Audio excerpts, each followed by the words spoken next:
Shalom sahabat-sahabat terbaik channel ini. Senang sekali boleh berjumpa di edisi spesial tahun baru, di mana saat ini saya didampingi oleh seorang wanita cantik.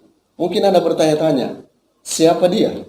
Tapi yang pasti, saat ini dia akan memberikan juga kita pelajaran yang boleh membawa wawasan kita lebih memahami tentang Yesaya, yang merupakan inti daripada pelajaran kita sepanjang triwulan ini. Nah, saudara, saat ini kita sudah masuk pada pelajaran yang pertama, yang berjudul krisis identitas. Tapi sebelum kita lanjut, kita akan berdoa. Dan Ibu Evi Kaunang boleh tuntun kita dalam doa. Oke, mari kita berdoa bersama-sama. Kita berdoa. Bapa di sorga, saat ini kami siap untuk belajar lagi sekolah Sabat. Biarlah Engkau hadir dalam hati dan pikiran kami sehingga pelajaran saat ini boleh dapat tertanam dalam hati dan kepikiran kami. Terpujilah nama Tuhan, dalam nama Yesus kami sudah berdoa. Amin. Amin. Oke, terima kasih banyak. Karena hari ini adalah edisi yang spesial, bahkan kami juga pakai kostum yang spesial, merah. Bukan karena zona merah, tapi yang pasti kami rindu supaya semua umat-umat Tuhan diberkati Tuhan. Dan pelajaran kita tentang krisis identitas. Ini kalau berbicara krisis identitas, berarti ada masalah di sini. Dan masalahnya boleh dikatakan sangat-sangat krusial oleh karena berhubungan dengan identitas. Kalau krisis identitas biasanya yang saya pelajari itu terjadi kepada para remaja, karena mereka sedang mencari jati diri mereka. Makanya mereka ada di sisi krisis identitas, karena mereka mungkin sering bertanya, sebenarnya saya ini siapa? Dan apa sebenarnya tujuan saya hidup? Akan ada pertanyaan seperti itu. Namun dalam konteks ini, kita akan belajar khusus tentang Yesaya dalam pelayanannya. Dan dalam pelayanan Yesaya, ternyata Yesaya juga ada di situasi yang tidak diinginkan oleh semua orang. Oleh karena orang-orang Israel pada saat itu, lebih khusus orang Yehuda, mereka ternyata melakukan apa yang tidak Tuhan kehendaki. Oke, terima kasih. Sebelumnya saya mau ucapkan selamat tahun baru. Saudara-saudara, pelajaran kita mengenai krisis identitas. Tapi saya mau katakan saudara, kami berdua memakai baju merah karena kami saat ini sedang krisis karena corona. Nah, saudara-saudara, sebenarnya yang narasumber adalah suami saya, bukan saya. Dan saudara-saudara, saya akan balik bertanya. Oke. Krisis identitas di zaman Yehuda atau di zaman Yesaya, bagaimana sampai dorang krisis? Apakah dorang krisis sama seperti kita di Manado yang krisis karena corona, di tahun baru tanggal seperti ini tidak bisa kemana-mana? Krisis yang bagaimana yang dimaksud di pelajaran sekolah Sabat? Oke, terima kasih. Oh, ternyata ini istri saya. Terima kasih istri saya yang sudah mendampingi saya. Dan saat ini ada pertanyaan. Apakah krisis yang dialami saat ini dialami dunia sama dengan yang dialami oleh Yesaya? Tentunya berbeda. Apa perbedaannya? Ini menyangkut moralitas daripada umat. Mereka sudah tidak lagi mengenal diri mereka. Mereka sudah lupa bahwa mereka adalah umat Allah. Mereka sudah lupa akan pemilik mereka. Dan bukan hanya sampai di situ. Mereka sudah lupa bahwa mereka ini dipilih khusus oleh Allah. Dan saya ingin bacakan satu ayat dari Yesaya yang sepertinya memang sangat aneh. Kenapa aneh? Sebenarnya kita juga sudah mengalami krisis karena kita sudah tidak tahu tanggal berapa hari ini. Tanggal berapa hari ini? Oh, hari ini tanggal 1 tentunya. Seharusnya kita harus pergi bersilaturahmi dengan keluarga kita. Tapi kita tidak bisa kemana-mana karena takut dengan corona. Oke, saya katakan aneh. Apa anehnya? Yesaya 1 ayat 3. Lembu mengenal pemiliknya, Lembu betul kenal pemiliknya enggak? Oh, kenal. Tetapi Israel, no, tidak. Bukankah ini aneh? Siapa pemilik kita? Siapa ya? Bahaya kalau kita sudah lupa bahwa kita adalah milik Tuhan. Kita hampir seperti orang Israel. Kalau kita sudah lupa bahwa kita adalah milik Allah. Orang Israel digambarkan mereka tidak lagi mengenal diri mereka sebagai milik Allah. Keledai mengenal palungan yang disediakan tuannya, tetapi umatku tidak memahaminya. Sudah sejauh ini krisis yang dialami oleh bangsa yang adalah milik Tuhan. Bagaimana dengan rutinitas hari-hari atau rutinitas dalam penyembahan? Bagaimana dengan penyembahan bangsa Israel? Oke, kalau berbicara penyembahan, mereka tidak berhenti.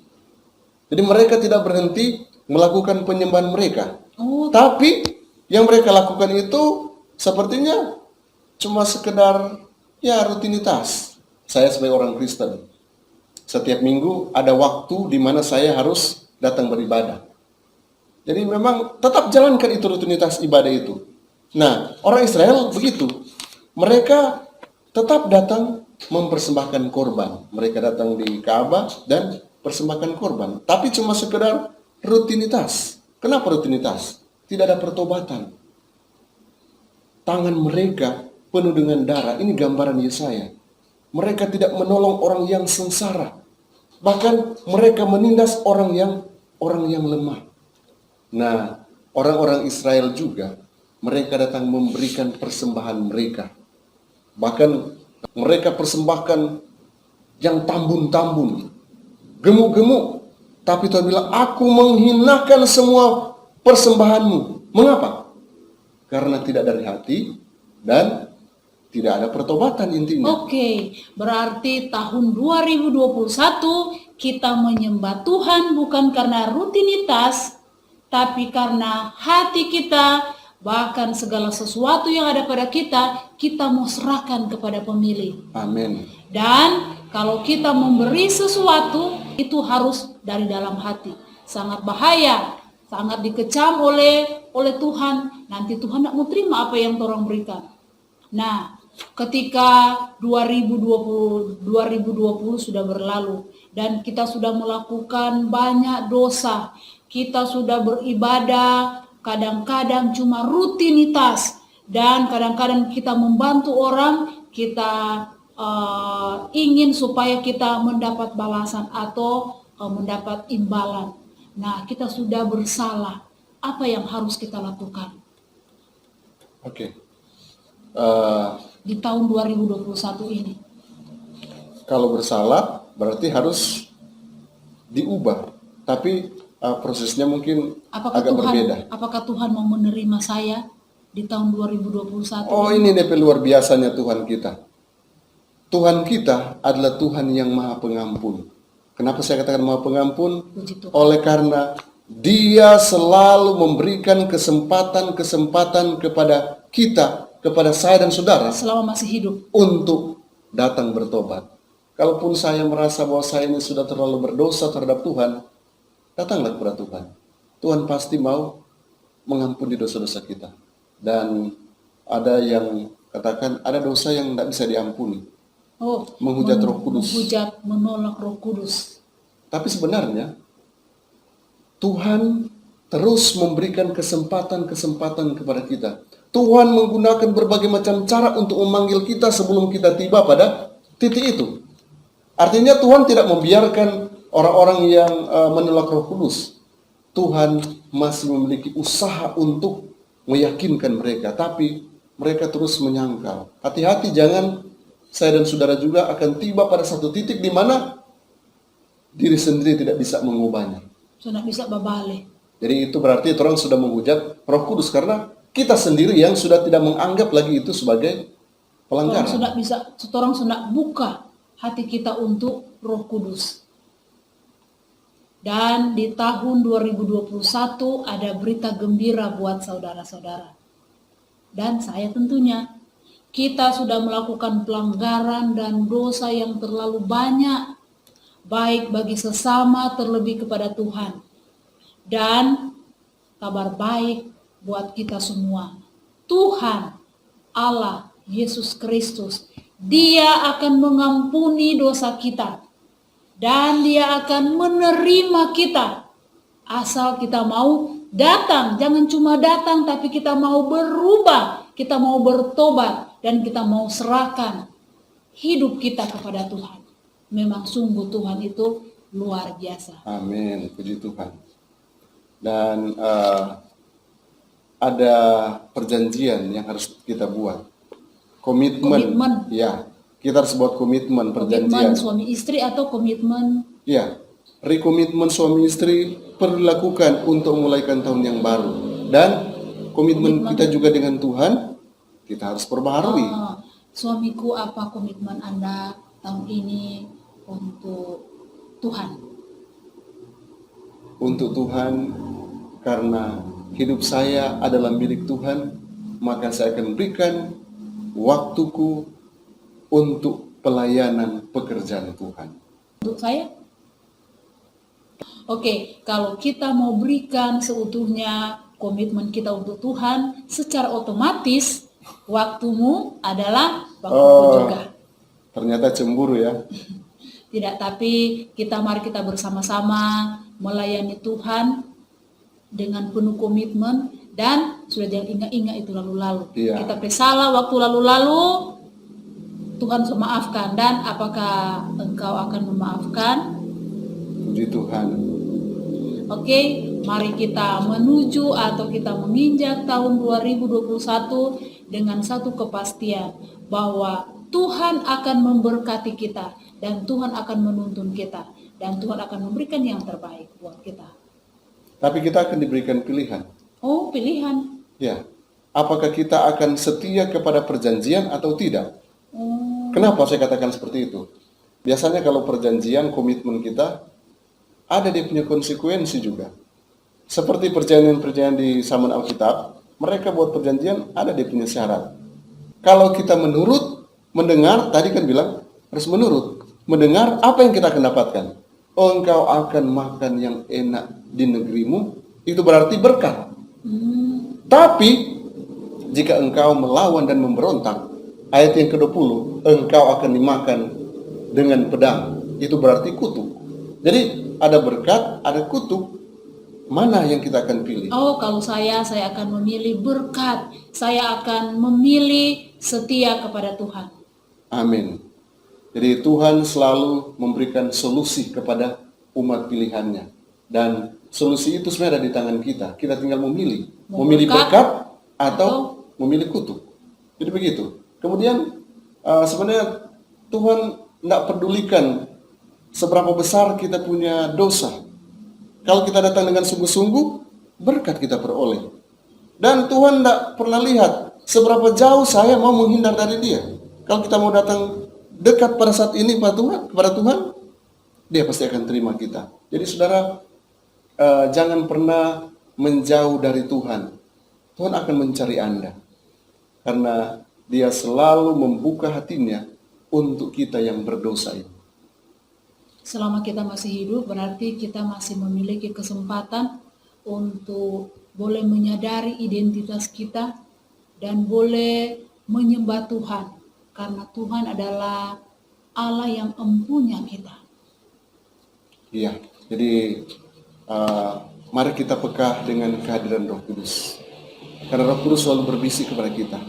Dia selalu memanggil kita, karena kesabaran Tuhan tidak pernah ada habis-habisnya. Panggilannya terus Dia dengungkan. Dia panggil kita untuk dekat dengan Dia. Bukannya sampai di situ. Dia juga melakukan berbagai macam cara, kalau boleh, seluruh umatnya diselamatkan. Amin. Dan tentunya saudara-saudara sekalian, pemirsa yang ada, Tuhan juga merindukan dan Tuhan juga mengasihi Anda. Mari saudara-saudara datanglah kepada Tuhan dan biarlah Tuhan memiliki Anda. Iya, jadi kalau Tuhan sudah mengenal kita, berarti Tuhan adalah milik kita. Sebaliknya, kita juga akan melakukan apa yang Tuhan kehendaki. Itu berarti berkat. Jadi puji Tuhan, oleh karena saat ini paling tidak kita boleh dapatkan gambaran sekilas tentang apa yang terjadi dengan bangsa Israel dan apa yang harus kita lakukan sebagai bangsa Israel rohani. Jangan pernah jatuh kepada kesalahan yang sama. Jadi orang Israel mungkin gagal, usahakanlah kalau boleh orang jangan gagal dalam hal ini. Kita harus sadar bahwa kita ini ternyata adalah umat Allah, umat pilihan lagi. Kalau pilihan berarti disendirikan secara khusus. Dan karena kita disendirikan secara khusus, mari kita tunjukkan identitas kita, jati diri kita, bahwa kita adalah pengikut Yesus yang setia. Oke, saudara-saudara sekalian, semoga diskusi kita berdua saat ini bisa bermanfaat buat kita semua. Dan jangan lupa saudara-saudara sekalian untuk menjaga kesehatan. Dan jangan lupa untuk tetap setia dan tetap berharap kepada Tuhan. Tuhan selalu menunggu dan menanti Anda untuk kembali kepada Tuhan. Oke, sebelum kita akhiri, orang berdoa dan silakan berdoa. Oke, mari kita tunduk kepala kita berdoa.